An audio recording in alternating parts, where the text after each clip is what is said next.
الأمور محدثاتها وكل محدثة بدعة وكل بدعة ضلالة وكل ضلالة في النار. Alhamdulillah, kita bersyukur pada Allah Subhanahu wa taala pada hari ini, hari Rabu tanggal 21 Jumadil Ula 1447 Hijriah, bertepatan dengan 12 November 2025. Kita dimudahkan oleh Allah Subhanahu wa taala untuk kembali duduk bersama di Masjid Imam Syafi'i, Banjarmasin, Kalimantan Selatan, dalam sebuah kajian rutin membaca kitab Ushulul Iman fi Dhawil Kitabi was Sunnah, yang artinya landasan keimanan dalam naungan cahaya Al-Quran dan Sunnah, yang ditulis oleh Fadilat Syekh Profesor Dr. Abdul Razak bin Abdul Muhsin Al-Badr hafizahullah ta'ala, dan Fadilat Syekh Profesor Dr. Ibrahim bin Amir Ar-Ruhaili, dan Fadilat Syekh Dr. Salih bin Sa'ad As-Suhaimi hafizahullah ta'ala. Salawat dan salam semoga selalu Allah berikan kepada Nabi kita Muhammad sallallahu alaihi wa ala alihi wasallam, pada keluarga beliau, para sahabat, serta orang-orang yang mengikuti beliau sampai hari kiamat kelak. Dengan nama-nama Allah yang husna dan sifat-sifatnya yang mulia, kita berdoa, Allahumma inna nas'aluka ilman nafi'an wa rizqan tayyiban wa amalan mutaqabbala. Rabbi ighfir lana wa liwalidina wa lil mu'minina wal mu'minat. Ahibati fillah, afani Allah wa iyyakum. Pada pertemuan sebelumnya kita masih di dalam al-bab tsani, bab yang kedua, baqiyatu arkanil iman, yang tersisa dari rukun-rukun iman, dan masih di dalam al-faslul awal, pasal yang pertama, al-iman bil malaikah, beriman kepada para malaikat.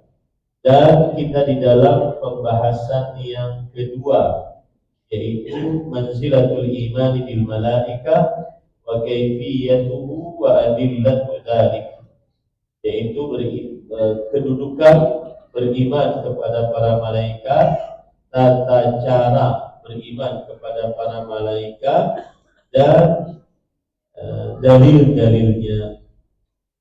Pada pertemuan sebelumnya kita sudah membicarakan tata cara beriman kepada para malaikat. Yang pertama yaitu al-iqrar biwujudihim wa tasdiqu bihim, mempercayai keberadaan mereka. Yang kedua, al-iman bi annahum khalqun katsirun jiddan la ya'lamu 'adadahum illa Allah, bahwa jumlah para malaikat sangat banyak dan tidak ada yang mengetahui jumlah bilangan mereka kecuali Allah. Yang ketiga, al-iqrar lahum bi maqamatihim al-'azim 'inda rabbihim, mengimani bahwa para malaikat mempunyai kedudukan yang tinggi di sisi Allah Subhanahu wa taala. Mereka mulia, mereka terhormat di sisi Allah Subhanahu wa taala. Yang keempat, i'tiqadu tafadhulihim wa 'adamu tasabihim fil fadli wal manzilah 'inda Allah. Yang keempat adalah meyakini akan kedudukan mereka dan perbedaan kedudukan mereka yang tidak sama di sisi Allah Subhanahu wa taala. Kemudian yang kelima, walatuhum wal hadaru min adawatihim, loyal kepada malaikat dan memperingati atau memperingatkan keras untuk tidak memusuhi mereka. Nah, Pada pertemuan sebelumnya kita sampai kepada perihal ini, yaitu poin yang kelima. Agak panjang kita berbicara, dan kita ingin menyebutkan bagaimana para malaikat itu loyal kepada orang-orang beriman. Maka kita pun sebagai orang beriman loyal kepada malaikat. Pada pertemuan sebelumnya saya sudah sebutkan tentang para malaikat mencintai orang-orang beriman. Yang kedua, para malaikat memberi petunjuk ataupun arahan kepada orang-orang beriman. Kemudian yang ketiga, para malaikat berselawat atas orang-orang beriman. Berselawat maksudnya mendoakan orang-orang beriman tersebut mendapatkan ampunan, kemudian rahmat, berkah dari Allah Subhanahu wa taala. Kemudian yang kelima adalah mengaminkan doa orang-orang beriman.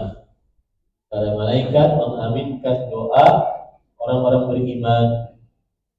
Nah, pada yang kelima yaitu beristighfar untuk orang-orang beriman. Pada pertemuan sebelumnya kita sudah sampai kepada kata istighfar untuk orang beriman, bahwa fungsi malaikat dan juga loyalnya para malaikat kepada orang-orang beriman. Para malaikat memohonkan maghfirah untuk orang-orang beriman. Ini sebagaimana yang disebutkan oleh Allah dalam surat Asy-Syura ayat 5. Takadus samawati yatafattarna min fawqihim. Hampir saja langit-langit terbelah dari atas mereka. Wal malaikatu yusabbihuna bihamdi rabbihim. Dan para malaikat bertasbih memuji Allah Rabb mereka. Wa yastaghfiruna liman fil ardh. Dan beristighfar, para malaikat memohon maghfirah bagi orang-orang yang ada di bumi. Berkata As-Sam'ani di dalam kitabnya Tafsir Sam'ani, ma'nahu lil mu'minin alladziina fil ardh. Maknanya bahwa para malaikat memohonkan ampun bagi orang yang ada di bumi, yaitu untuk orang-orang beriman yang ada di bumi. Wa hadza mahdiyun 'an Ibnu Abbas radhiyallahu anhu. Dan ini adalah salah satu hal yang dihikayatkan dari pendapat Abdullah bin Abbas radhiyallahu anhu.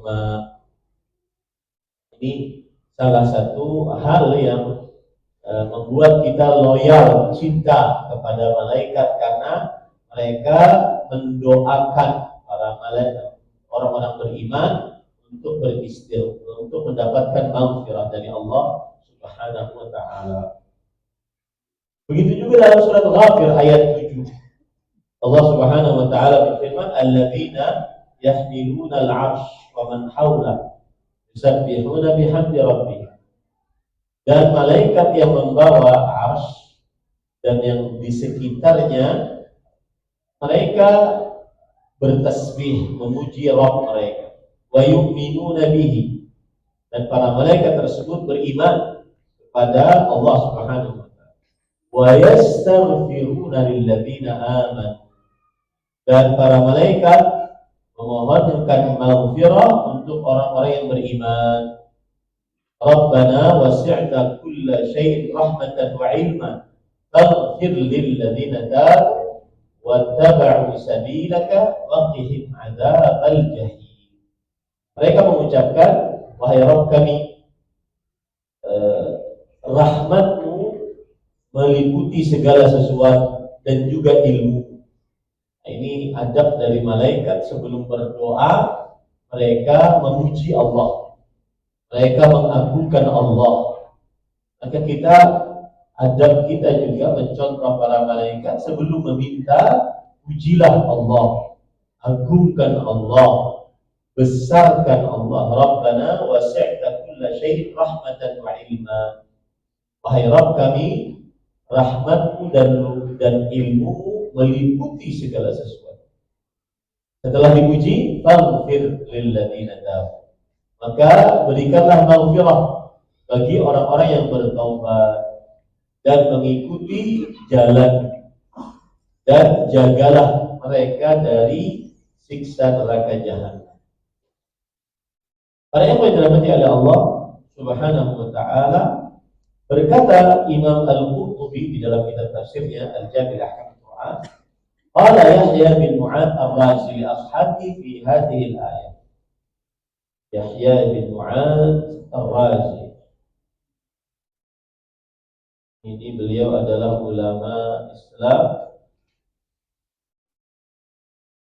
abad ketiga Hijriah, wafat pada tahun 258 Hijriah. Ya, beliau berasal dari Rai sekarang Iran. Dahulu tempat ulama-ulama besar, dan beliau termasuk daripada orang-orang saleh di zamannya. Berkata Yahya bin Mu'adz ar-Razi kepada para sahabatnya tentang ayat ini, surat Ghafir ayat ini. Ifhamuha, wahai kalian para sahabat, pahamilah ayat ini. Fama fil alami junnatun arja minha. Tidak ada di dalam alam semesta ini benteng yang paling kuat darinya. Anna malakan wahidan law sa'ala Allah an yaghfira li jami'il mu'minin la ghafara lahu. Kalau ada satu malaikat saja berdoa kepada Allah agar Allah Subhanahu wa taala memberikan maghfirah untuk orang-orang beriman, pasti Allah Subhanahu wa taala akan mengampuni orang-orang beriman tersebut. Wa kaifa jami'ul malaikah wa hamalatul 'arsy yastaghfiruna lil mu'minin. Dan bagaimana seluruh malaikat, bahkan malaikat-malaikat pembawa arsy, memohon maghfirah untuk orang-orang beriman, untuk orang-orang beriman. Ini yang sekali lagi membuat kita cinta kepada malaikat, loyal kepada malaikat, senang dengan malaikat, karena mereka mendoakan orang-orang beriman agar mendapatkan maghfirah dari Allah, dan maghfirah sangat kita perlukan. Wa qala Khalaf ibn Hisham al-Bazzazi al-Qari, kuntu aqra'u ala Salim ibn Isa falamma balaghu wa yastaghfiruna lilladzina amanu baka. Thumma qala ya Khalaf ma akramal mu'mina 'ala Allah na'iman 'ala firashihi wal malaikatu yastaghfiruna lahu.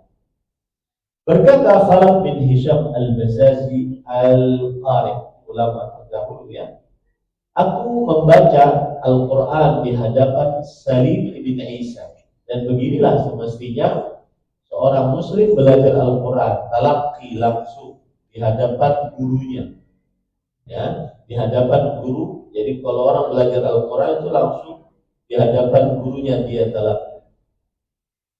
Kemudian ketika aku sampai kepada surat Ghafir ayat 7 ini, wa yastaghfiruna lilladzina amanu, dan para malaikat memintakan maghfirah untuk orang-orang beriman, maka Salim bin Isa menangis. Kemudian berkata, wahai Khalaf murid, alangkah mulianya orang beriman di sisi Allah. Ia tidur di atas kasurnya di malam hari, dan para malaikat memohonkan maghfirah untuknya. Allah. Indahnya jadi orang beriman, maka jagalah keimanan di dalam diri kita. Karena yang dimintakan ampun oleh para malaikat adalah orang-orang yang beriman.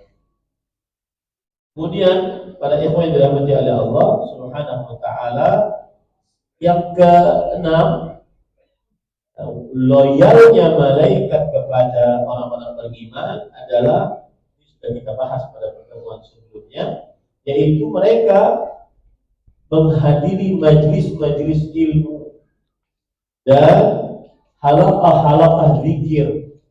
Mereka mengerumuni dengan menutupkan sayap-sayap mereka pada majlis-majlis ilmu tersebut. Ini salah satu loyalnya para malaikat kepada orang-orang beriman. Ini sudah kita bahas pada pertemuan sebelumnya. Dan bahwa yang dimaksud dengan majlis ilmu di sini adalah majelis halal dan haram, majelis yang dibacakan di dalamnya, dipelajari di dalamnya Al-Quran, hadis Rasul, hukum-hukum syariat di dalam agama Islam. Yang ketujuh yaitu loyalnya para malaikat kepada orang beriman adalah para malaikat mencatat orang-orang yang menghadiri sholat Jumat, siapa yang lebih pertama dibandingkan yang paling terakhir. Dan ini kebiasaan di zaman sekarang, para ikhwan, mulai luntur. Saya masih ingat dulu ketika masih kecil, sebelum masuk SD itu orang-orang berjamaah ke masjid sholat Jumat ramai. Bahkan orang-orang jam 10 pada pergi ke masjid. Dan waktu itu pasar-pasar belum buka. Biasa orang dulu pasar buka itu setelah Jumatan. Ya, setelah Jumatan. Tapi di zaman sekarang, zaman yang semuanya kita dicekoki oleh media sosial, harus punya 100 miliar, kamu punya 100 miliar, seberapa umurmu, saat berapa umurmu punya 100 miliar, itu yang dicekoki oleh media sosial. Itu yang diajarkan kepada kita untuk cinta dunia, ya, untuk senantiasa mengejar-ngejarnya, untuk senantiasa dijadikan tujuan hidup, dan itu harus selalu diingatkan. Ya, akan ada di zaman sekarang orang-orang yang mengatakan bahwa apabila ada ustaz berdakwah yang mengajarkan bahwa harta tidak dibawa mati, itu adalah seorang pecundang pemalas, ya, bertopeng di balik agama. Ini adalah pendapat yang keliru dan pendapat yang kasar dari mulut orang yang kasar. Dan harta memang tidak dibawa mati, ya. Seberapapun kekayaan engkau, triliunan, miliaran, tidak akan dibawa mati. Yang dibawa mati cuma 2 kain kapas, tidak dibawa mati. Maka para malaikat menghadiri masjid-masjid pada hari Jumat.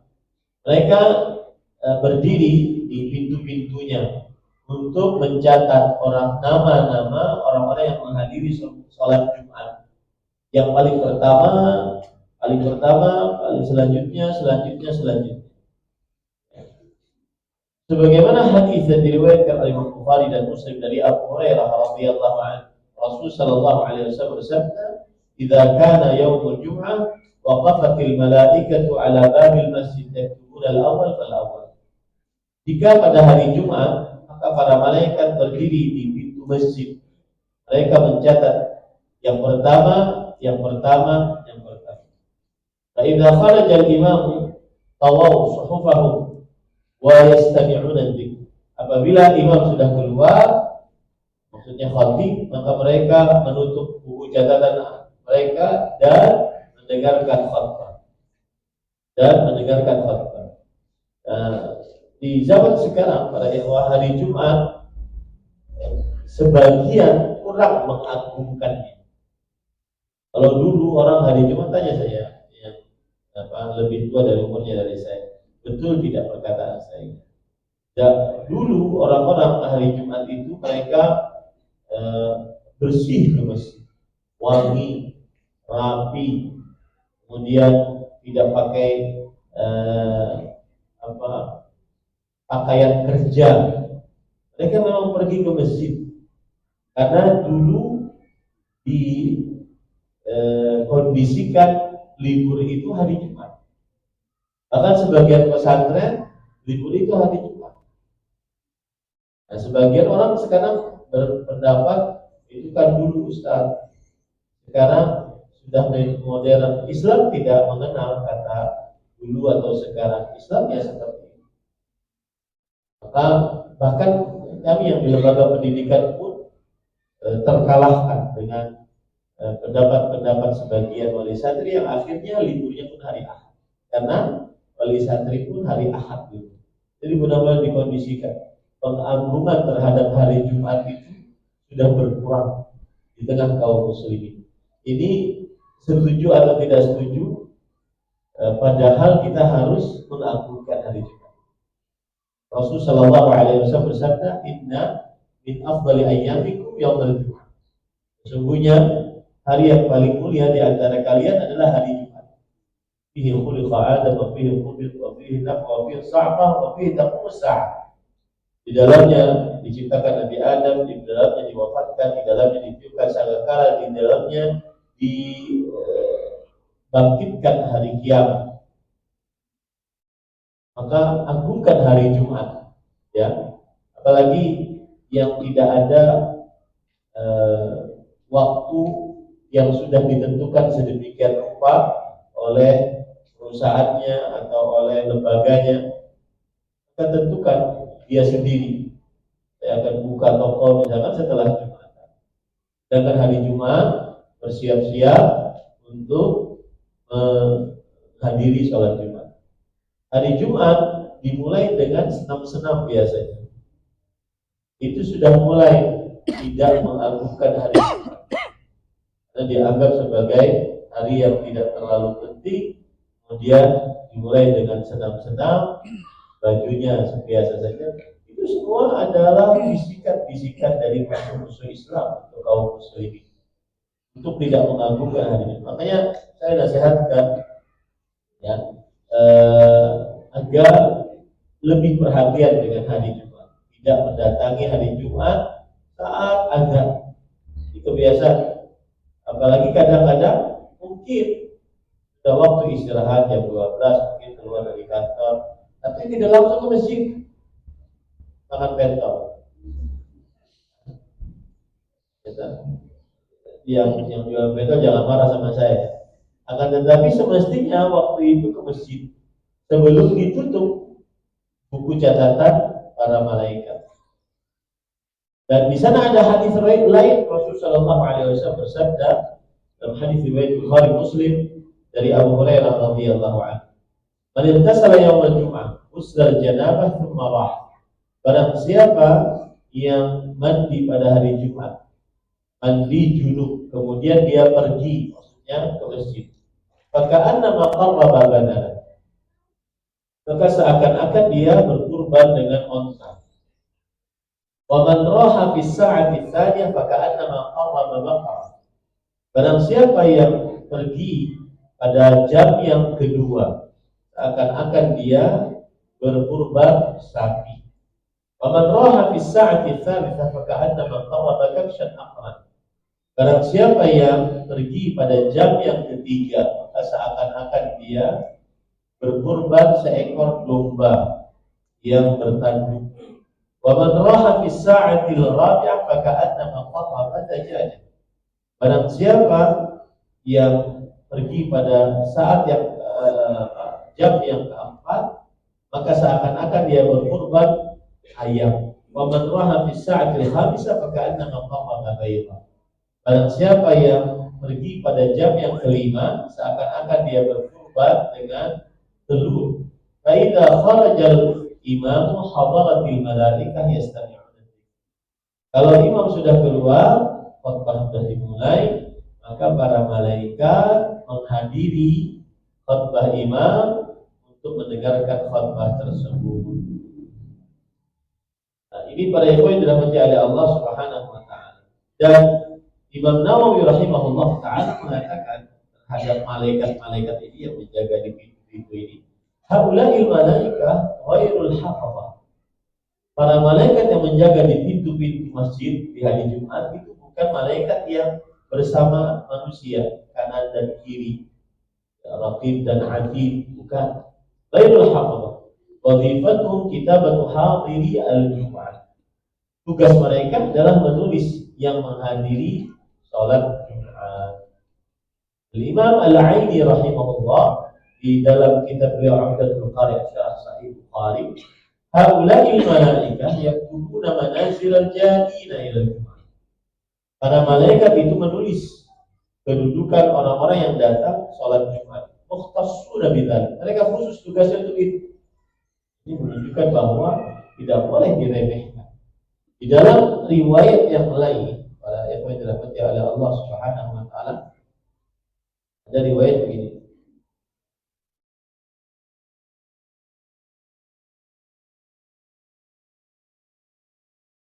bakkara wa btakara.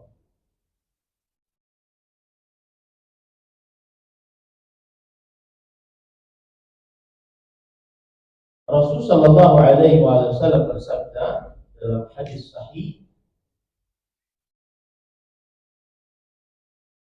man ghassala wa ghtasala wa bakkara wa btakara wa atal jumu'ata wastama' wa amsata ghufira lahu ma bainahu wa bainal jum'ati ukhra. Barang siapa yang mandi atau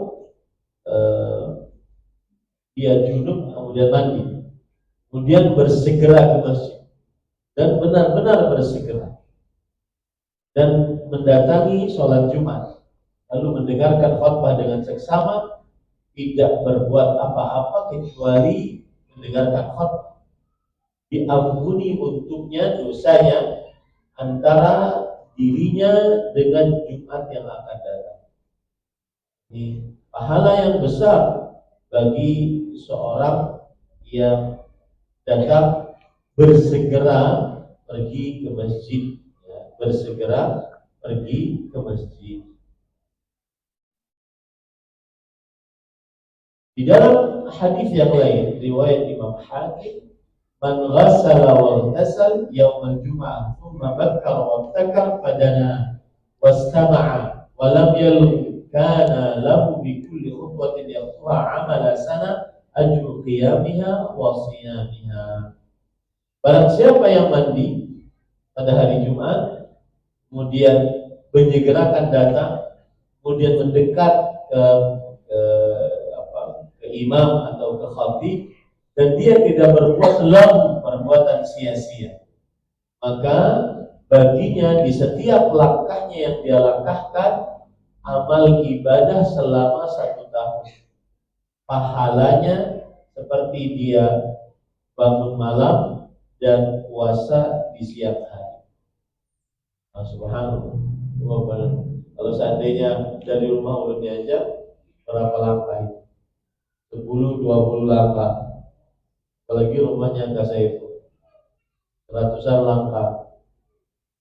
Datang bersegera ke masjid. Dan ini adalah, kalau boleh saya katakan, adalah sunnah mahjurah, sunnah Nabi yang dijauhi oleh kaum muslim.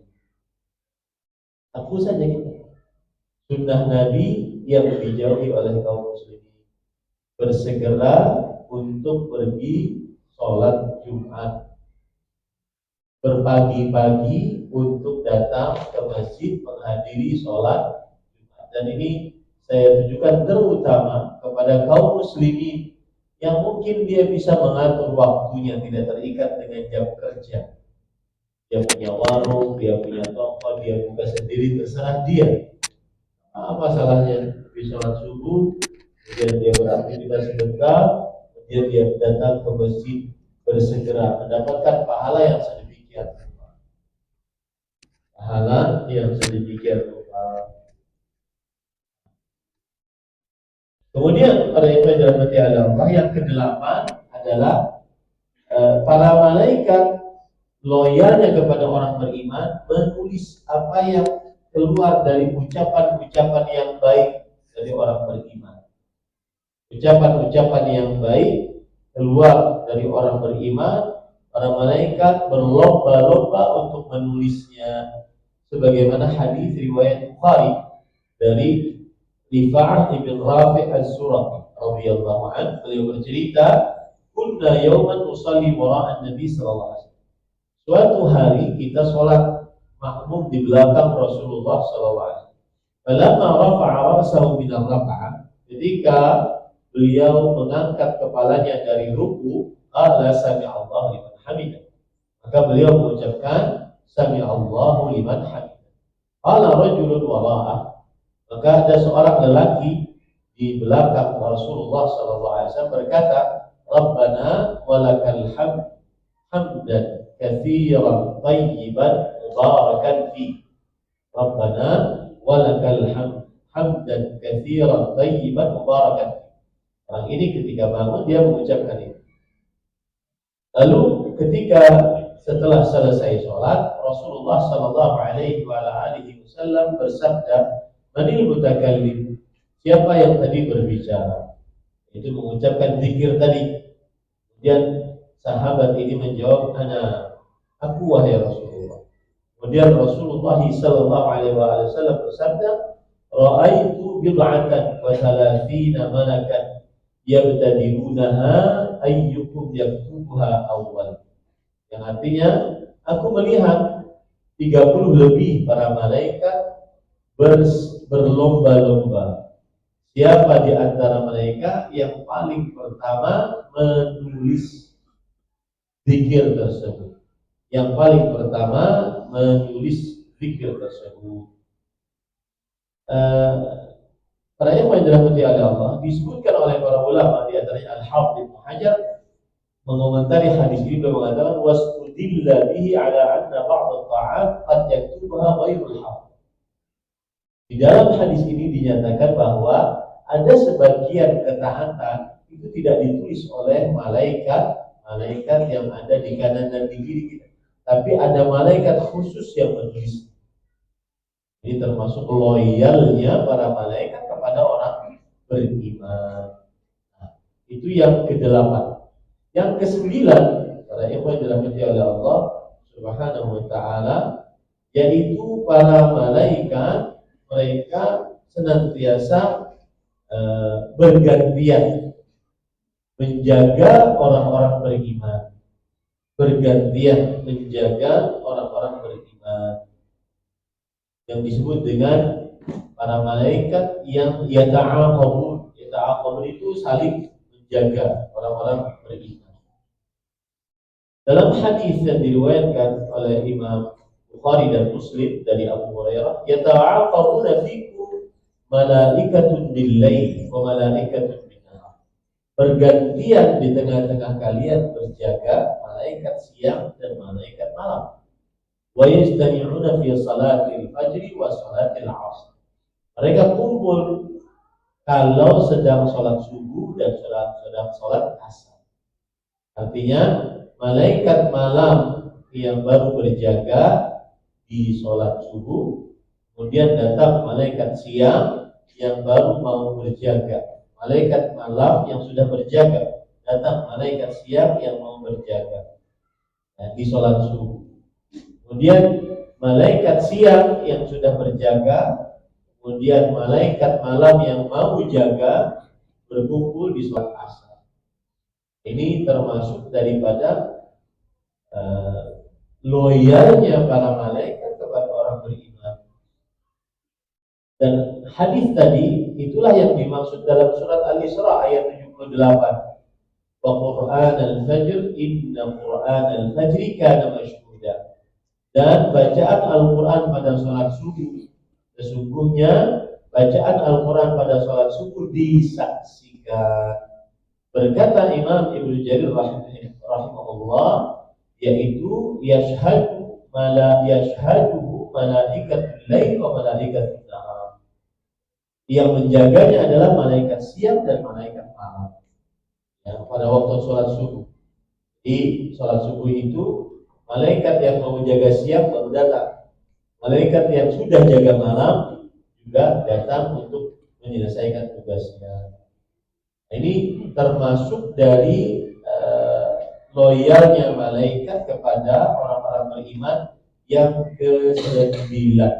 Yang ke-10, para ikhwan dirahmati oleh Allah, loyalnya para malaikat kepada orang beriman adalah saat orang-orang beriman membaca Al-Quran.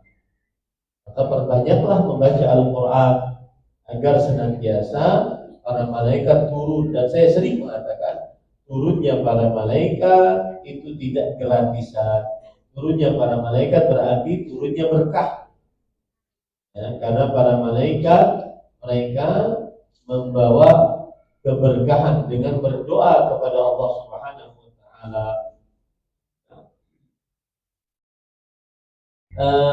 Ada hadis yang diriwayatkan oleh Imam Bukhari dan Muslim bahwa Al-Bara' bin Azib radhiyallahu anhu bercerita, qara'a rajulun al-kahf wa fid dari dabbah. Pernah suatu ketika seseorang membaca surat Al-Kahfi, dan di dalam rumah ada onta atau ada hewan, entah onta, entah kuda. Faja'alat tanfir, maka onta atau kuda tersebut bergerak-gerak, ya, tidak tenang. Fanadhara fa idza dhababan aw sahabatan qad ghashiyat. Lalu ternyata orang tersebut melihat ternyata ada dhababah ataupun sahabah, awan yang sudah menaungi si siapa tadi yang membaca Al-Qur'an tadi. Fadzakara dzalika lin-nabi sallallahu alaihi wasallam. Maka cerita itu diberitahukan kepada Rasul sallallahu alaihi wasallam. Kemudian Rasul SAW mengatakan, "Iqra fulan." Bacalah terus wahai fulan. Ini fa innaha as-sakinah tanazzalat 'inda al-Qur'an atau tanazzalat lil Qur'an. Sesungguhnya itu adalah ketenangan yang turun saat dibacakan Al-Qur'an. Pada yang dirahmati Allah, kita harus yakin betul salah satu yang menenangkan kalbu adalah Al-Qur'an. Di zaman yang sering orang tidak tenang, sering orang merasa tidak nyaman kalbunya, takut, was-was akan kehidupannya, karena terlalu banyak melihat yang macam-macam.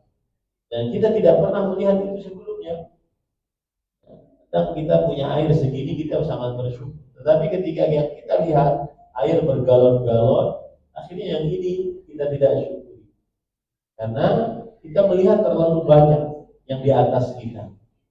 Kita tidak melaksanakan atau kurang melaksanakan hadis Rasul yang berbunyi unzuru ila man huwa asfala minkum.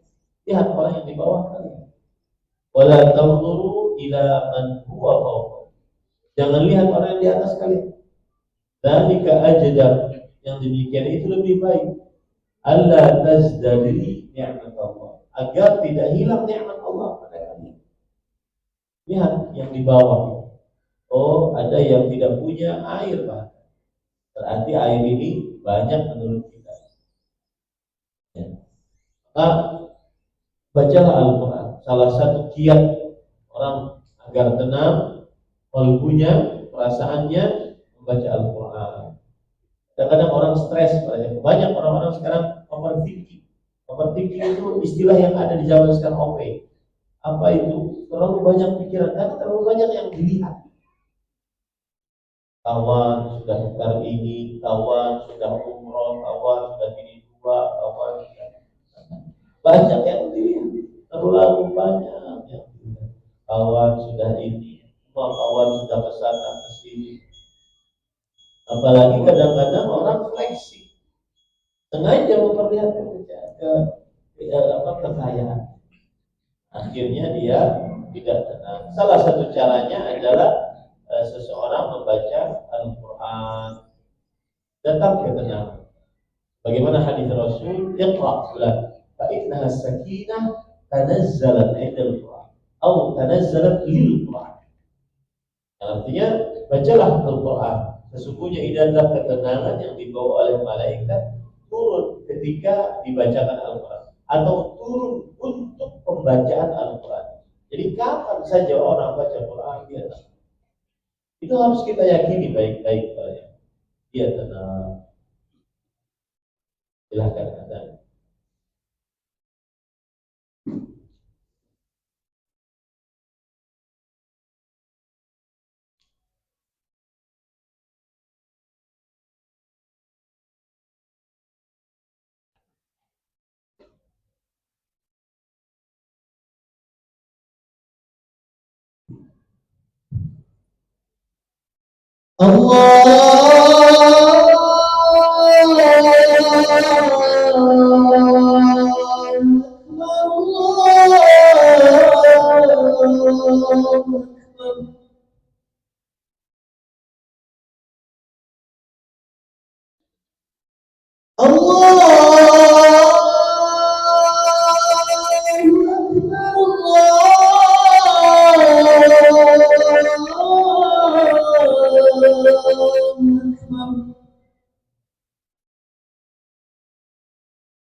أشهد أن لا إله إلا الله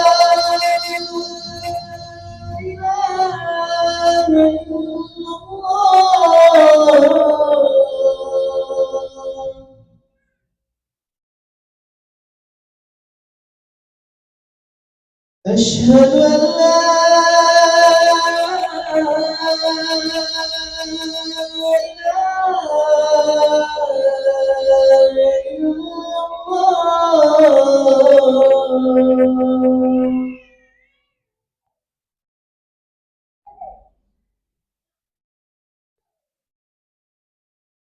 أشهد أن محمد رسول الله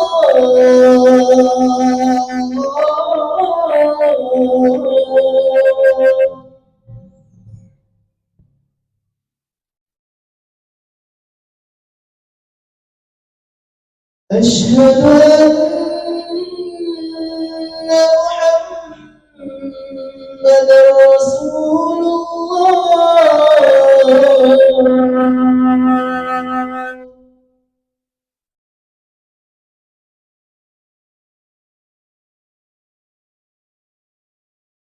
حي على الصلاة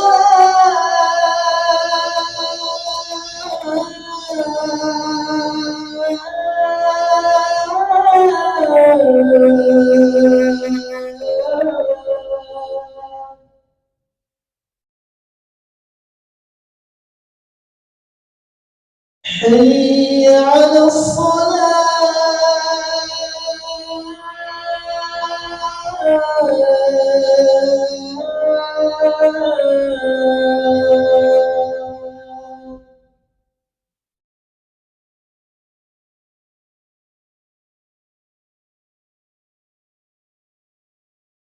حي على الفلاح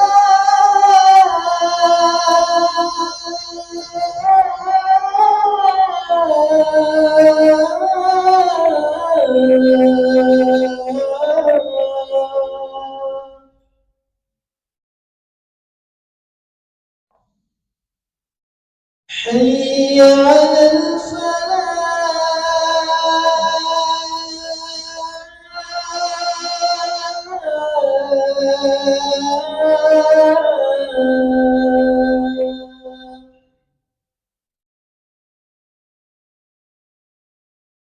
الله أكبر الله أكبر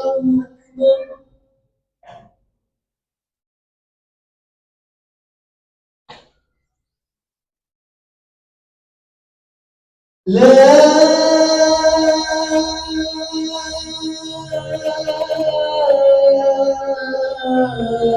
إلا الله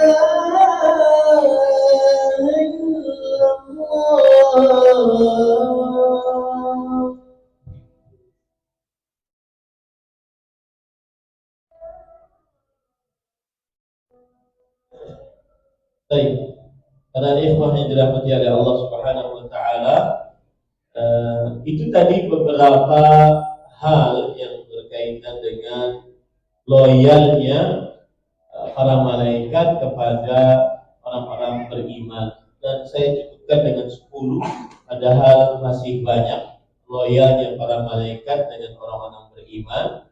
Takutnya kita terfokus kepada itu saja. InsyaAllah ta'ala kita lanjutkan pada pertemuan yang akan datang tentang cara yang keenam beriman kepada para malaikat. Kemudian juga cara yang ketujuh. Ini yang bisa disampaikan, mudah-mudahan bermanfaat. Kita masuk kepada pertanyaan. Baik. Pertanyaan pertama, kenapa kebanyakan muslim, sebelum pertanyaan pertama, tadi saya ingin sebutkan ada permasalahan tentang, dan ini banyak yang belum tahu atau sebagian yang belum tahu, bagaimana sikap seorang muslim yang masuk ke dalam masjid sedangkan azan untuk sholat Jumat sudah dikumandangkan. Apabila azan di masjid itu cuma adzan sekali, berarti setelah adzan khatib naik. Apabila di masjid itu ada adzan 2 kali, berarti adzan kedua, setelah adzan kedua khatib naik. Nah, bagaimana orang masuk ke dalam masjid ketika sudah dikumandangkan adzan yang setelahnya khatib naik ke atas masjid, ke atas khutbah? Maka jawabannya adalah terjadi ikhtilaf di antara para ulama dalam masalah ini. Pendapat yang saya lebih condong kepadanya dari pendapat para ulama adalah bahwa apabila seorang muslim masuk ke dalam masjid dan adzan Jumat sudah dikumandangkan, yang setelah adzan itu khatib memulai khutbahnya, maka hendaknya dia mengerjakan sholat tahiyatul masjid ketika adzan dikumandangkan, karena agar bisa dengan maksimal mendengarkan khutbah Jumat. Sebagian ulama berpendapat mendengarkan khutbah Jumat adalah sebuah kewajiban dan sholat tahiyatul masjid adalah kesunahan. Menjawab adzan adalah kesunahan. Maka as-sunnah la tuzahimul wajib. Sunnah jangan menyibukkan dari yang wajib. Maka silahkan dia sholat tahiyatul masjid, kemudian dia bersegera untuk bisa mendengarkan khutbah Jumat.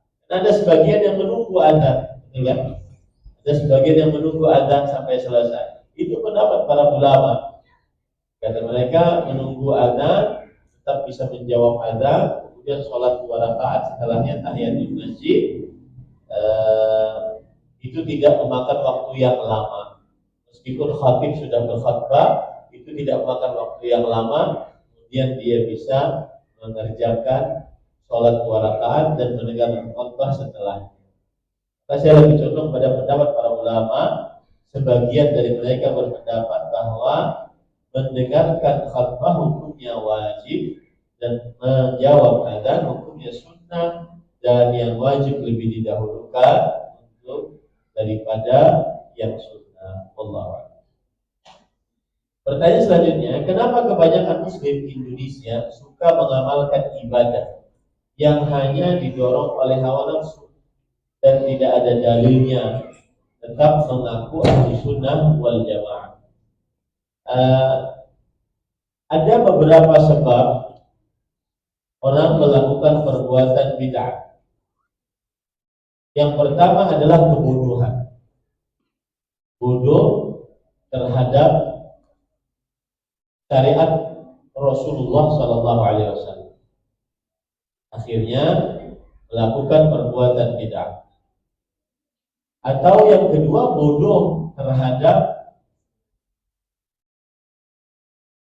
hukum dari perbuatan bid'ah. Bahwa perbuatan bid'ah diharamkan dalam agama Islam. Akhirnya melakukan perbuatan bid'ah. Yang ketiga, bodoh terhadap definisi perbuatan bid'ah itu sendiri. Akhirnya seseorang melakukan perbuatan bid'ah karena dia tidak paham apa perbuatan bid'ah itu sendiri. Sampai-sampai ada yang mengatakan mobil bid'ah, kemudian pakai onta saja, tidak usah pakai mobil. Kasihan, onta selalu dionta hitamkan. Kemudian pakai jubah saja, tidak usah pakai sasirangan, dan seterusnya. Karena tidak paham tentang definisi bid'ah. Kemudian yang keempat, bodoh terhadap bahaya dan ancaman dari perbuatan bid'ah. Artinya bodoh ini saja penyebab yang terbesar orang melakukan perbuatan bid'ah. Bodohnya ditinjau dari beberapa sisi. Ditinjau dari beberapa sisi. Dia bodoh tentang sunnah Rasul SAW dalam beribadah. Dia bodoh tentang hukum melakukan perbuatan bid'ah. Dia bodoh tentang definisi perbuatan bid'ah. Dia bodoh tentang seseorang ancaman dari perbuatan bid'ah tersebut, ancaman siksa dari perbuatan bid'ah tersebut. Nah, dan ini sudah digambarkan oleh Rasulullah SAW. Apa yang ditanyakan sudah digambarkan bahwa dalam hadis riwayat Bukhari Muslim, Inna Allah la yantazilul ilma minan nasi intiza'an. Sesungguhnya Allah Subhanahu wa taala tidak mencabut ilmu dari manusia dengan tiba-tiba. Walakin yaqbidul ilmu ulama, tetapi dengan mewafatkan para ulama. Fa yarfa'ul ilma ma'ah, atau fa yurfa'ul ilmu ma'ah, diangkat ilmu tersebut bersama dengan wafatnya para ulama. Wa yubqi fin nas ru'usan juhala, atau wa yabqa fin nas ru'usan juhala. Dan di tengah-tengah manusia Allah Subhanahu wa taala menyisakan orang-orang yang bodoh. Yuftuna bighairi ilm, mereka beri fatwa tanpa ilmu. Fayadhillu wa yudhillu, maka mereka menyesatkan dan mereka sesat. Ini sudah diberitahukan oleh Rasulullah SAW. Jadi kadang-kadang diberitahu malah tambah semakin semangat, diberitahu malah tambah ngegas, ya, diberitahu. Dan itulah tabiat bid'ah begitu. Makanya Sufyan bin Sa'id bin Masruq al-Thawri mengatakan, al-bid'atu ahabbu ila iblis minal ma'asiyah. Bid'ah itu lebih disukai oleh iblis daripada maksiat. Li'anna al-ma'asiyah yutabu minha wal bid'atu la yutabu minha. Karena maksiat orang bisa bertobat darinya, mudah kalau diingatkan tentang melakukan kesyirikan, membunuh, berzina, minum khamar, berjudi, makan harta riba, diingatkan dia minimal mengakui kesalahan. Tapi kalau bid'ah diingatkan dia memamai, dia marah kalau diingatkan, karena menganggap dirinya sedang melakukan perbuatan bid'ah padahal tidak ada dasarnya sama sekali. Ngomong-ngomong tentang bid'ah ini, saya ada syubhat yang terjadi di tengah masyarakat, dan syubhat ini sangat halus sekali. Dan syubhat ini dikatakan oleh sebagian orang yang katanya sekarang lagi booming di tengah masyarakat. Syubhatnya begini. Permasalahan yang itu adalah perbuatan bid'ah, belum ada contohnya sama sekali dari Rasulullah SAW, belum ada syariatnya dari Rasulullah SAW, maka itu adalah permasalahan khilafiyah di antara para ulama. Jadi bukan permasalahan akidah atau permasalahan pokok akidah yang kita akhirnya harus bersikeras di dalam perkara tersebut. Yang kita akhirnya harus bersikeras di dalam perkara tersebut. Seperti permasalahan tabarruk misalnya, atau tawassul misalnya. Maka sebagian menganggap itu adalah perbuatan itu perkara khilaf di antara para ulama, bukan permasalahan pokok akidah. Jadi jangan terlalu kencang, itu tujuannya. Kalau itu masalah fikih, sudahlah, nggak usah terlalu kencang. Perayaan kelahiran Rasul, perayaan wafat Rasul, perayaan wafat Rasul, padahal harinya sama. Entah mereka sedang merayakan wafat Rasul atau merayakan hari kelahiran Rasul SAW. Itu dikatakan oleh mereka ini ada khilaf aja lah. Jadi nggak usah terlalu kencang dalam masalah ini. Kalau sudah khilaf, nggak usah terlalu kencang karena dia bukan perkara akidah, tapi dia perkara fikih yang mana kita saling toleran saja. Maka jawabannya yang paling mudah adalah perkara perayaan-perayaan tersebut tidak pernah ada di zaman Nabi, para sahabat, para tabi'in, para tabi'in, para imam yang tepat.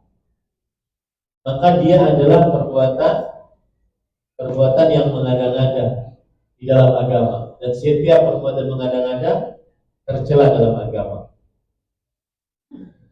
Adapun khilafnya datang belakangan. Maka meskipun kalau itu dianggap adalah permasalahan khilafiyah, maka tetap saja kita berhak untuk mengatakan itu adalah perbuatan bid'ah.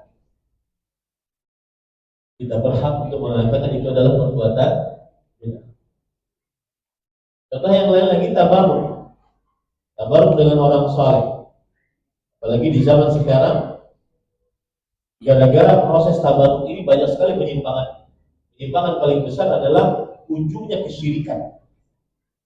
Dan itu dari mulai zaman dahulu tidak bisa diingkari. Tabaruk ujungnya kesyirikan. Kalau terlalu berlebihan, maka ujungnya adalah kesyirikan. Akibatnya adalah kesyirikan. Penyimpangan sekarang diantaranya terlalu berlebih-lebihan bertabaruk dengan zat orang saleh.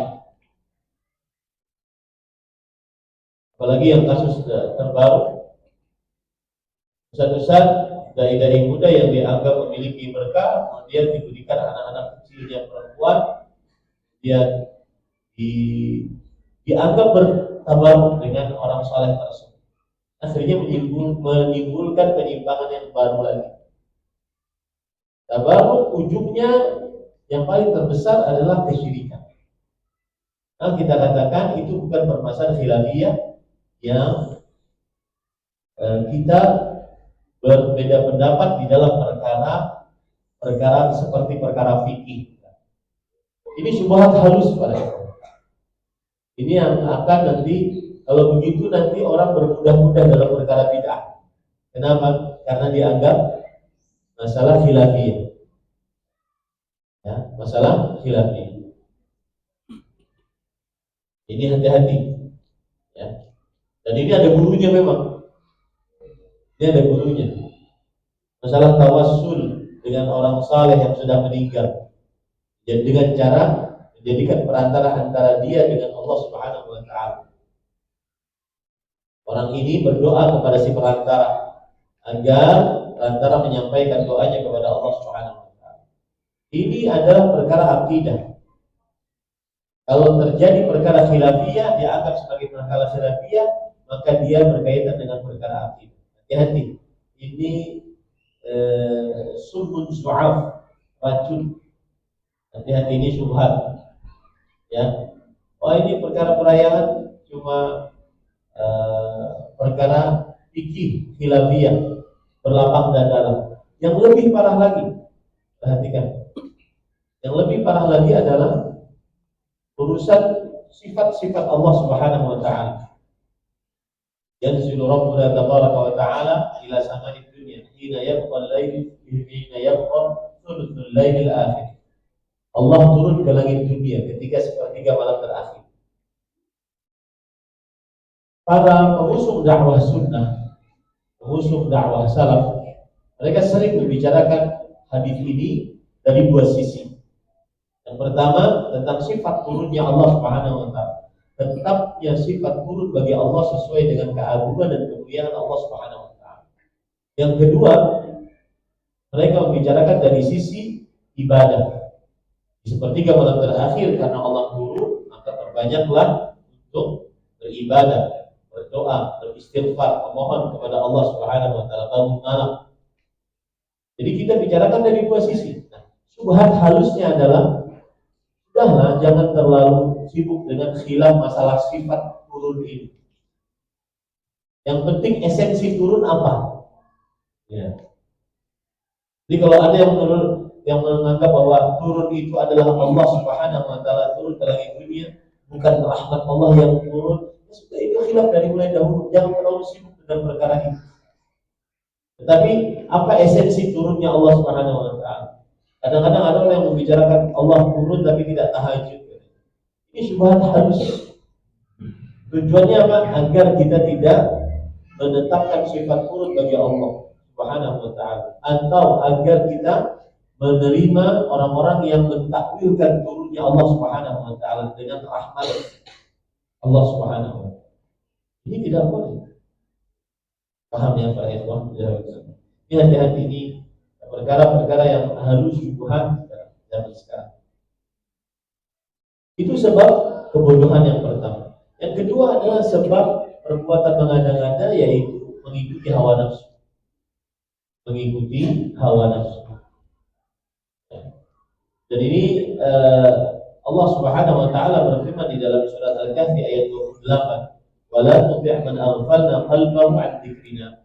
Dan janganlah kamu mentaati seorang yang kami lupakan qalbunya dari berzikir kepada kami, wattaba'a hawa, dan mengikuti hawa nafsunya. Wa kana amruhu furqa, dan perbuatannya berlebih-lebihan. Surah Al-Kahfi ayat 28. Kemudian yang ketiga adalah syubhat. Terlalu terikat dengan syubhat. Orang-orang yang melakukan perbuatan bid'ah yang tidak ada contohnya dari Rasulullah SAW, tidak ada syariatnya dari Rasulullah SAW, mereka terikat dengan syubhat yang ada di dalam diri mereka. Sebagaimana disebutkan oleh Allah dalam surat Ali Imran ayat 7, "Fa'ammal ladzina fi qulubihim zayg," adapun orang-orang yang di dalam kalbunya penyimpangan, fayattabi'una syahawat, fayattabi'una ma tashabaha minhu ibtigha'a al-fitnah wa ibtigha'a ta'wil. Maka mereka mengikuti apa yang menjadi syubhat darinya untuk mencari kerusakan dan mencari penafsiran-penafsiran lain. Jadi mengikuti syahwat akhirnya melakukan perbuatan bid'ah, mengikuti syubhat akhirnya melakukan perbuatan bid'ah. Dan syubhatnya halus. Syubhatnya halus-halus kayak tadi. Itu kan syubhat halus sekali. Kalau saya bicarakan perayaan-perayaan, itu kan masalah khilafiyah aja, masalah furu'iyah, bukan masalah usuliyah. Kita katakan itu berkaitan dengan akidah. Kenapa? Karena itu perbuatan belum ada di zaman Rasulullah SAW. Dan itu sepakat. Yang mengerjakannya dan yang tidak mengerjakannya sepakat. Gak ada di zaman Rasulullah SAW. Kita gak bisa ngelak, gak usah diadakan deh. Itu gak usah diadakan. Adanya cuma abad ketiga terakhir, awal abad keempat saja. Ya, ada di zaman Rasul, para sahabat, para tabi'in, para imam yang empat kan.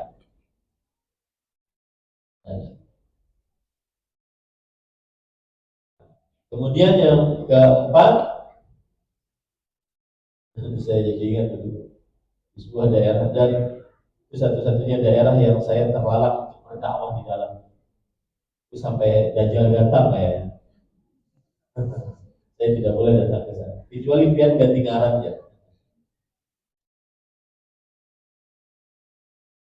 Baik, hendak ganti ngaran jadi Ibnu Kashfil Anwar kali ya.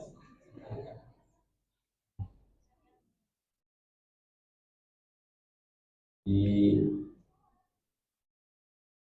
hujah saya pada waktu itu saat dikerumuni orang banyak, karena Nabi tidak mengerjakan, para sahabat tidak mengerjakan, para tabi'in, para sahabat yang dijamin 10 orang yang surga, masuk surga tidak mengerjakan. Dan saya mau ngikutin siapa? Saya bisa jawab. Saya mau ngikutin siapa?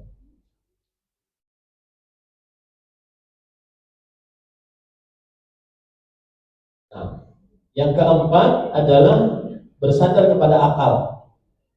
Dan ini ada pendakwahnya, bersandar kepada akal. Kata sebagian dari mereka, jangan ikuti Quran, jangan ikuti hadis, jangan ikuti fikih, jangan ikuti tafsir, ikuti akalmu. Afala ta'qilun, afala tatadabbarun, afala tafakkarun. Nah, manis perbuatannya. Sebenarnya akal yang dimaksud oleh mereka ini adalah hawa nafsu mereka. Akal yang dimaksud adalah hawa nafsunya. Dan kalau seandainya benar-benar mengikuti akal siapa coba? Akal saya atau akal Anda? Atau akal nenek ini udah di rumah? Akal siapa? Kemudian yang kelima adalah mengikuti fanatik buta, mengikuti dengan fanatik buta. Pokoknya di mana? Ada tahu urusan? Aku 4 sini aja. Masuk neraka nggak? Aku 4 sini aja. Nggak boleh mereka seperti itu. Nggak boleh. Ini namanya fanatik buta. Yang keenam adalah karena sering bergaul dengan orang-orang yang mengerjakan perbuatan bid'ah. Kemudian yang ketujuh adalah menyerupakan diri dengan orang-orang kafir. Menyerupakan diri dengan orang-orang kafir. Ini sebenarnya permasalahan panjang ya. Kemudian yang kedelapan yaitu, nah ini penting, diamnya seorang alim. Diamnya seorang alim, tidak ada amar ma'ruf nahi munkar. Ini nggak boleh. Atas nama ketidaknyamanan, nggak boleh. Bahkan diminta pertanggungjawaban kelak.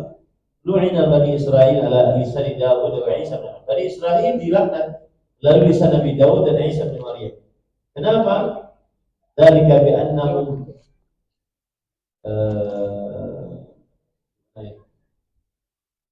kanu la yatanahawna 'an munkarin fa'alna bisa makan yaf'al. Mereka tidak mengingkari akan kemungkaran yang mereka lakukan di antara mereka. Tak boleh. Makanya antum kalau lihat, perhatikan. Kalau ada ustaz dia melakukan keliruan, dia sudah nampak di media sosial. Ada ustaz yang menasihati juga di media sosial. Nah, harus ada itu. Ustaz manusia harus ada. Jangan karena fanatik antum terhadap ustaz tersebut, oh dia ustaz, saya dapat hidayah dari beliau. Ustaz manusia, masih hidup itu manusia dan tidak aman dari fitnah, tidak aman dari dosa. Manusia. Inilah yang sering kita gembar-gemborkan. Mereka manusia, tidak aman dari dosa, tidak aman dari hawa nafsu selama masih hidup. Ya. Maka kalau ada yang menasihati di media sosial juga, karena sudah tersebar di media sosial, sudah kita terima. Ya, kenapa Ustaz tidak dinasihati pribadi-pribadi? Enggak, ini yang kita nasihati umum. Tidak menyebutkan nama, kemudian tidak dan yang mengenalkan sudah banyak, tidak hanya satu orang. Harus ada amar ma'ruf nahi munkar, tidak bisa dibiarkan. Harus ada amar ma'ruf nahi munkar. Seperti misalkan saya sering mencontohkan, meskipun ini ya tadi ini bukan permasalahan yang dianggap akidah mungkin. Ada ustaz naik ke Gua Hira, maka kita nasihati, jangan sampai naik. Kenapa? Karena Nabi Muhammad SAW tidak pernah naik setelah beliau menjadi Nabi dan Rasul. Kemudian para sahabat peninggal Rasulullah SAW tidak pernah naik ke sana setelah Nabi Muhammad SAW wafat atau ketika Nabi SAW masih hidup. Para tabi'in tidak pernah. Saya 13 tahun di Arab Saudi, tidak pernah ada satu orang syekh pun mengajukan untuk naik. Meskipun dengan niatan nampak tilas. Nanti bahayanya mereka yang naik ustaz yang dianggap senior, kemudian yang ikut-ikutan ustaz siapa? Junior. Dan biasanya yang junior ini lebih berkreasi. Nah itu nasihat, biarkan dia sebagai nasihat. Kalau enggak nanti akan terjadi penyimpangan. Biarkan dia sebagai nasihat. Jangan dianggap ustaz yang memberi nasihat itu benci kepada yang dinasihatkan. Enggak. Karena mungkin ustaznya mempunyai inisiatif, mempunyai istihad, mempunyai pengambilan hukum. Ya, jangan menuduh orang yang memberikan nasihat hasad, mengkawar sedikit, ingin pansos. Nah itu tinggal membanyaki aja tulisannya. Dan kita berhadapan nanti kalau di hadapan Allah Subhanahu wa taala, banyaki tulisannya. Tinggal tanggung jawab di hadapan Allah Subhanahu wa taala. Paham ya? Harus ada nasihat. Ad-dinun nasihat. Dan tidak perlu juga ustadz yang memberikan nasihat di hadapan umum kemudian beritahu kepada jamaah, saya sudah nasihati pribadi, saya sudah nasihat. Banyak sudah nasihat. Gak perlu juga. Karena itu amal ibadah, harus disembunyikan.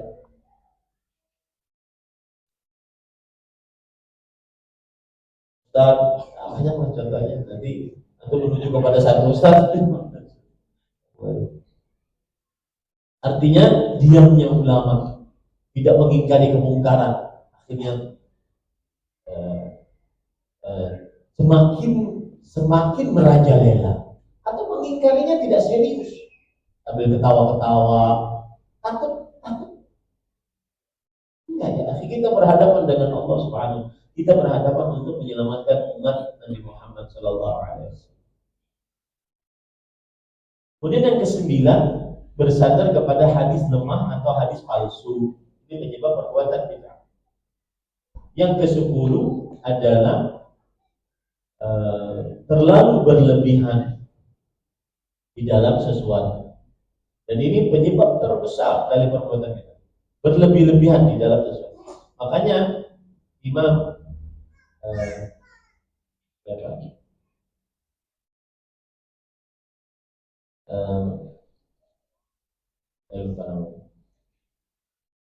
Al-Muwafaqat Asy-Syatibi, Imam Asy-Syatibi rahimahullah.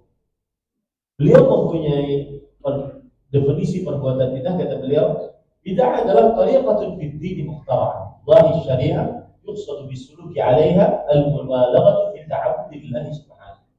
Bid'ah adalah tata cara di dalam agama. Ya, dia selalu kaitannya dengan agama. Yang dibuat-buat baru dan menyerupai syariat sama. Hanya banyak terkecoh.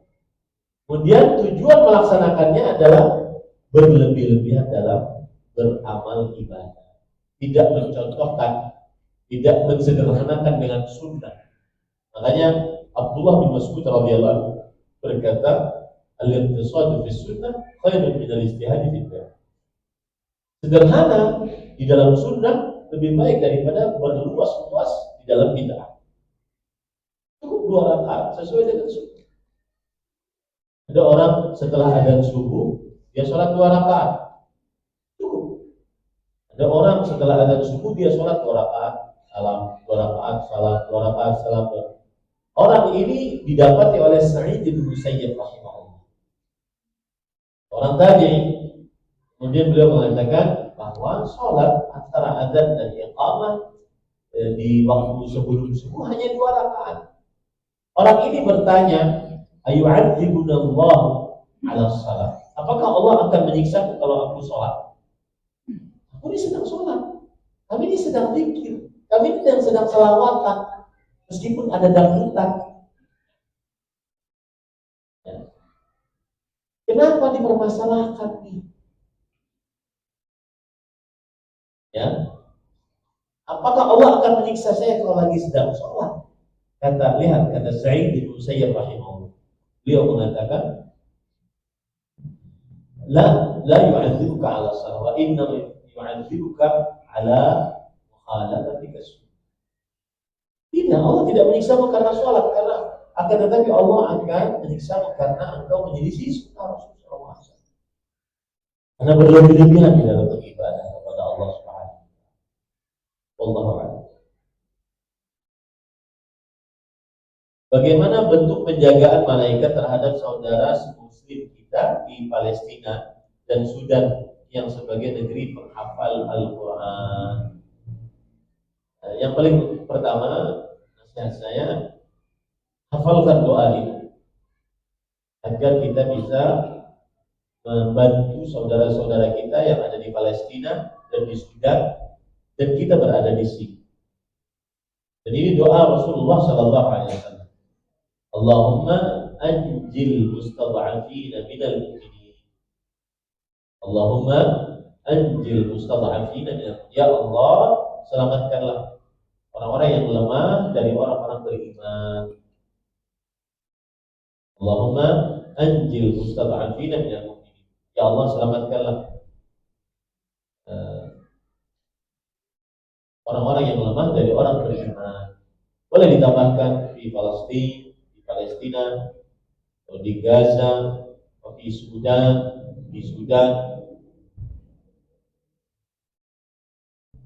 dan khusus untuk negara yang terakhir yang saya sebutkan, saya nasihatkan kepada kaum muslimin, cintai pemimpin muslim kalian, hormati mereka, muliakan mereka selama menjadi pemimpin muslim, selama tidak memerintahkan kepada maksiat, taati mereka.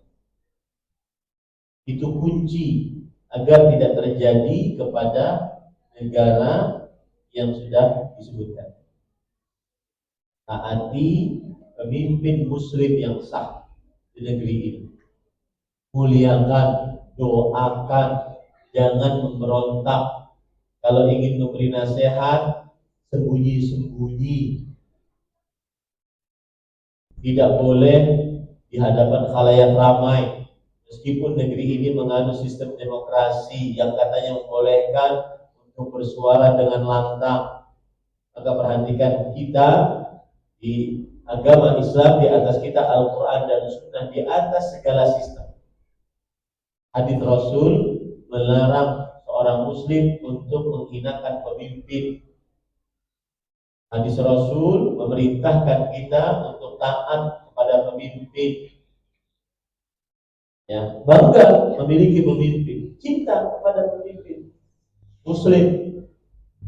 Ya, cintai pemimpin kita yang sah. Doakan mereka agar kuat. Terutama Bapak Presiden kita sekarang menjadi presiden yang dalam keadaan kuat, umur 70-an, kalau tidak salah ya, 72. Doakan agar kuat, doakan agar selamat, doakan agar sehat, doakan agar dimuliakan oleh Allah, doakan agar diberi petunjuk oleh Allah, agar saleh. Dan tidak ada yang perhatian dengan seperti ini kecuali dakwah Ahlus Sunnah, dakwah salaf. Karena mereka paham betul bahwa keamanan, stabilitas keamanan nasional itu salah satu hal yang sangat diperlukan dalam sebuah bernegara. Ya, apa yang terjadi di negeri bahkan kami di pendidikan ini, sering ditawari mahasiswa lulusan S3 dari Madinah, berasal dari Sudan, tidak bisa pulang ke negaranya kacau. Mau kita seperti itu, sedikit-sedikit demo, sedikit-sedikit. Dan saya sering mengatakan, siapapun yang ngasih fatwa tentang dibolehkannya demo, maka tetap tidak diperbolehkan dalam Islam. Meskipun kita di dalam negara yang bersistem demokrasi seperti itu. Jaga nyawa, jaga keamanan. Ya. Kalau antum mengikuti, saya paham kenapa terjadi seperti itu. Dari beberapa yang saya baca, kenapa sudah terjadi seperti itu. Salah satunya tadi yang saya ucapkan tadi.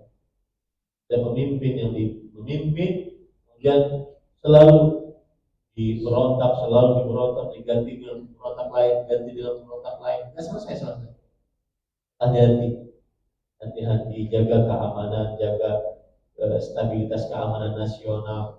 Tidak boleh kita untuk rusak keamanan yang kita yang seperti ini. Tidak. Wallahu a'lam. Adapun pertanyaannya, bagaimana bentuk penjagaan malaikat terhadap saudara semuslim kita di Palestina? Yang jelas kita meyakini bahwa para malaikat menjaga orang-orang beriman. Kemudian apabila terjadi di Palestina pembantaian, bahkan genosida, kemudian juga di Sudan, bahkan wallahu a'lam apakah terjadi genosida, maka kita meyakini bahwa annal faraja ma'al karb, jalan keluar bersama dengan kesulitan. Semakin sulit pasti ada jalan keluar setelahnya. Orang beriman tidak boleh putus asa. La tayasu min rauhillah, innahu la yayasu min rauhillah illa qaumul kafirun.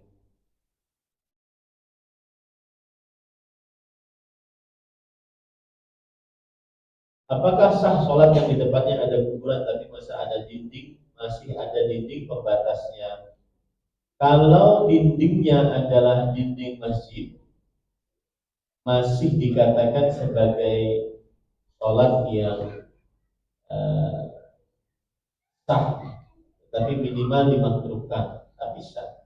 Tapi kalau seandainya dia tidak ada dinding sama sekali di masjid, kemudian di tanah yang sama, di dalam pagar yang sama, ada kuburan, baik kuburan di arah kiblat, samping kanan, samping kiri, samping belakang, maka lebih baik dijauhi sholat di dalam masjid tersebut. Karena Rasulullah SAW bersabda, "La tattakhidul qubur masajid." Jangan jadikan kuburan-kuburan sebagai masjid. Wala tusallu ilal qubur. Janganlah kalian sholat menghadap ke kuburan. Wallahu a'lam. Soal sholatnya bagaimana? Kalau dia sholat di situ juga ada sebagian ulama mengatakan sah, ada sebagian ulama yang mengatakan tidak sah. Dan saya lebih condong kepada pendapat tidak sah. Perkenalkan, saya Fulana dan seorang istri dengan 2 putri yang sudah 16 tahun menikah. Saya diuji dengan suami yang selingkuh dengan alasan menguras harta istri sirinya, ujarnya. Setelah ketahuan dia bersumpah dengan nama Allah dan Quran untuk menceraikannya, tapi ternyata rujuk kembali. Yang saya mau tanyakan, apakah itu termasuk zalim pada saya? Dan apakah suami saya berdosa atas sumpah yang selalu dia langgar? Maka jawabannya adalah iya, kalau dia bersumpah, kalau dia melakukan hal tersebut, yaitu berselingkuh. Ya, ini adalah kezaliman seorang suami kepada istri. Kemudian apabila dia melanggar sumpahnya, yang pertama dia keliru bersumpah dengan Allah dan Al-Quran, keliru. Ya. Demi Allah, demi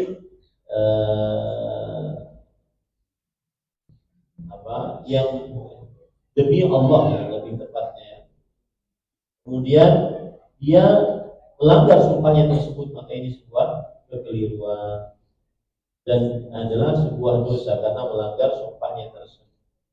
Sebenarnya saya sudah tidak ingin melanjutkan rumah tangga ini lagi, Ustaz. Sudah terlalu sakit. Suami tidak mau menceraikan dan mengancam bunuh diri jika kami bercerai. Maka saya selalu nasihatkan, apabila seorang istri jika merasa terzalimi, maka dia harus mendatangkan hakim yang didatangkan dari kedua belah pihak dari keluarganya, yaitu keluarga suami dan keluarga istri. Nah, di situ nanti sang suami dinasihati kalau memang melakukan kezaliman. Kemudian sang suami diambil kesepakatannya agar tidak berbuat zalim kembali. Kalau seandainya sudah itu dilakukan, ternyata masih saja melakukan, meskipun sang suami mengancam dirinya untuk bunuh diri, maka sang ibu atau istri ini jangan terlalu peduli. Kalau suaminya bunuh diri, maka nanti dimandikan, dikuburkan, dikafani, disolati, dikuburkan.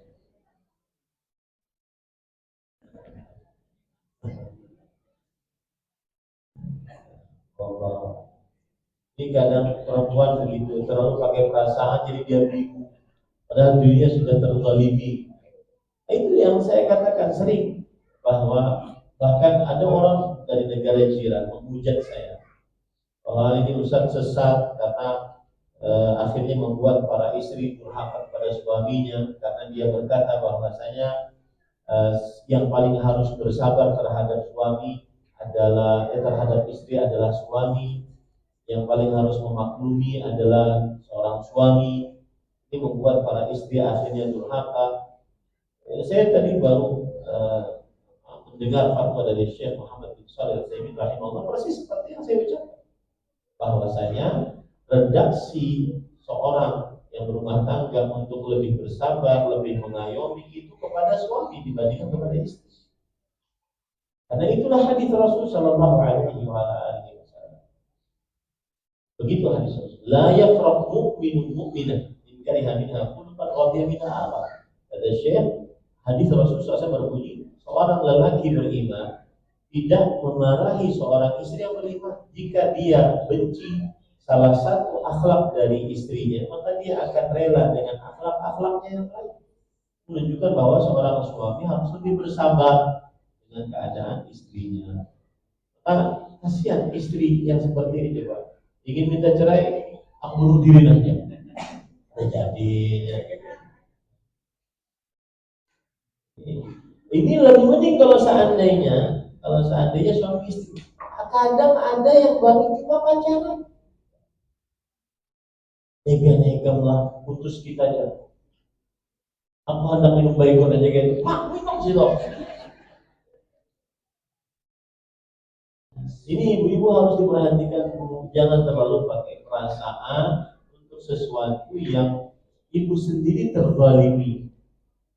Nyawa terzalimi, kehormatan terzalimi, anak-anak tidak diperhatikan kadang-kadang. Wallahu a'lam. Tapi tadi ingat nasihat saya yang pertama, dahulukan untuk bermusyawarah dengan dua keluarga besar. Saya ini ingat-ingat jam agar tidak terlalu lama, karena nanti yang tua-tua kedinginan ya, kelawasan gajian. Makanya tadi ada langsung berhenti. Tapi pertanyaannya banyak, mau gimana? Dia lain salah dulu lah.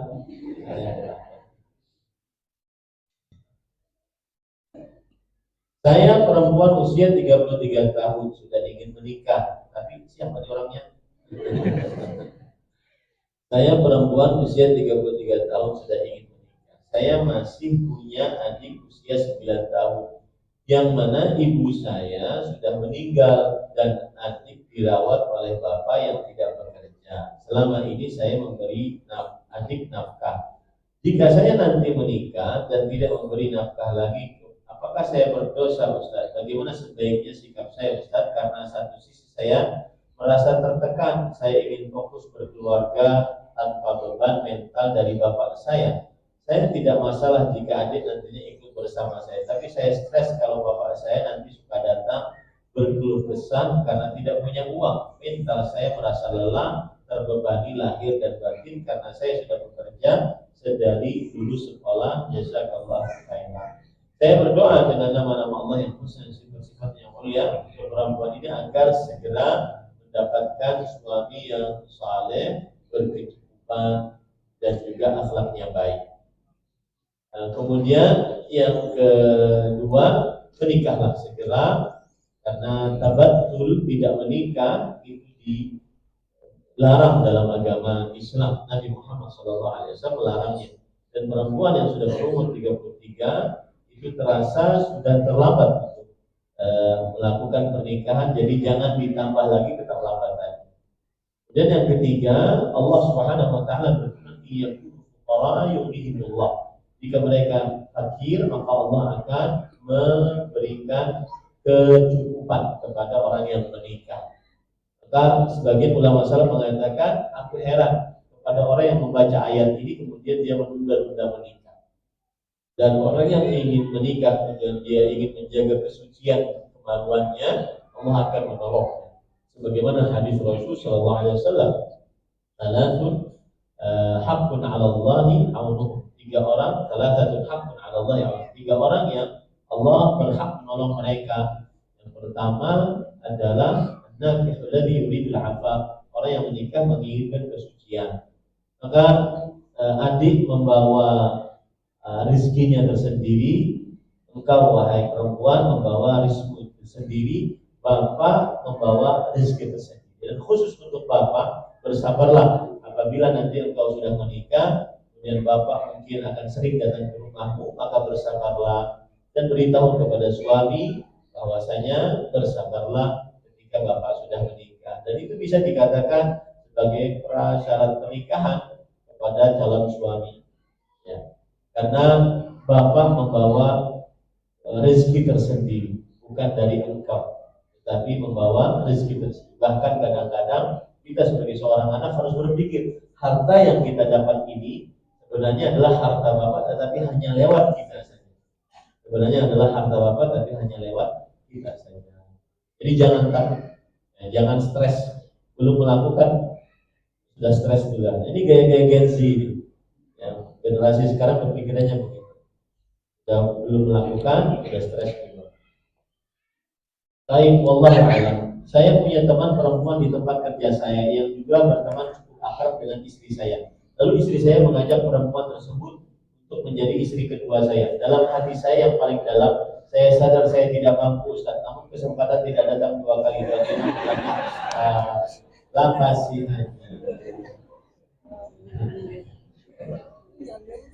Yang jahanam dulu menghendaki bertangga yang sudah diberikan ide kemudian tak berpikir panjang, apalagi Mas Robi ya.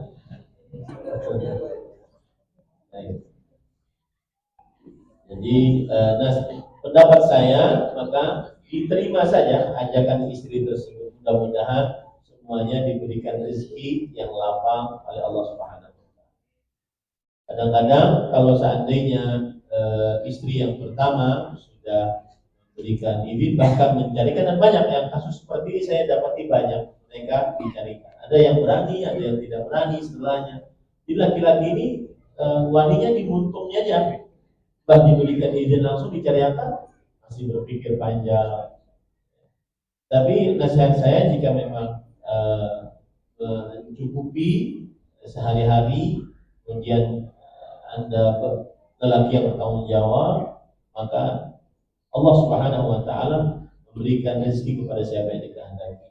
Dan saya berdoa mudah-mudahan dimudahkan oleh Allah Subhanahu wa taala dan diberkahi. Wallahu a'lam. Pertanyaan sebelum terakhir. Beberapa hari lalu kami safar ke sebuah perkampungan yang mana di sana mayoritasnya orang-orang non-muslim. Dan di kampung tersebut sama sekali tidak ada masjid. Karena hari yang sudah mulai gelap, kami singgah untuk istirahat dan melaksanakan ibadah. Alhamdulillah kami dipersilakan sambutan yang untuk istirahat. Kami dipersilakan sambutan yang ramah dari salah seorang warga di sana dan mempersilahkan kami untuk beristirahat dan melaksanakan ibadah di tempat beliau. Kami sholat di sebuah ruangan berkiblat ke sudut ruangan. Di sebelah kanan kami ada dinding bergambarkan Yesus dan di belakang kami ada sebuah tiang berukiran patung-patung adat mereka.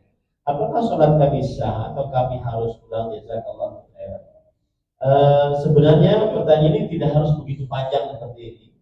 Apa hukum sholat di dalam sebuah ruangan yang ada patung Yesus, salib, dan patung-patung lain? Selesai. Tidak perlu dengan berkisah anak kemana gitu. Tapi saya ucapkan jazakallahu khairan atas pertanyaan. Jawabannya adalah tidak boleh sholat yang di tempat yang ada berhalanya, yang ada berhala.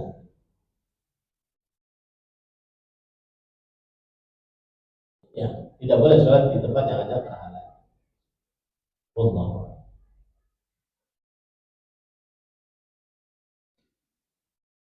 Bertanya, izin bertanya. Saya seorang pekerja offshore di Afrika selama 6 sampai 8 minggu. Apakah selama saya bekerja saya harus mengqashar sholat saya? Jawabannya adalah kalau orang bersafar ke sebuah daerah, kemudian dia tinggal di tempat tersebut lebih daripada 4 hari menurut pendapat jumhur, dan lebih daripada 19 hari menurut pendapat sebagian ulama, di antaranya Abdullah bin Abbas, maka dia wajib mengqashar. Dia wajib menyempurnakan sholatnya. Dan 6 sampai 8 minggu lebih, ya, maka dia wajib menyempurnakan sholatnya. Karena dia tidak termasuk orang yang musafir pada saat itu. Ini kasus adalah seorang musafir yang singgah. Seorang musafir yang singgah. Maka pada saat itu dia boleh untuk mengqashar sholatnya kalau jumlah singgahnya itu tidak lebih dari 4 hari menurut pendapat jumhur, atau tidak lebih dari 19 hari menurut pendapat sebagian ulama peneliti, di antaranya Abdullah bin Abbas radhiyallahu anhu. Ini yang bisa disampaikan. Para ilmu yang dirahmati oleh Allah Subhanahu wa taala, sepertinya tidak ada lagi pertanyaan.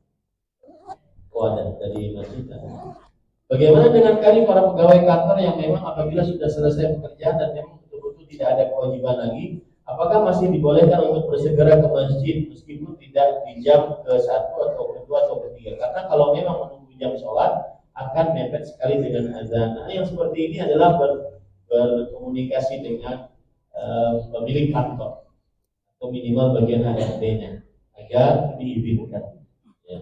Karena waktu Anda sudah terjual dengan kantor tersebut dengan gajinya, jadi tidak boleh.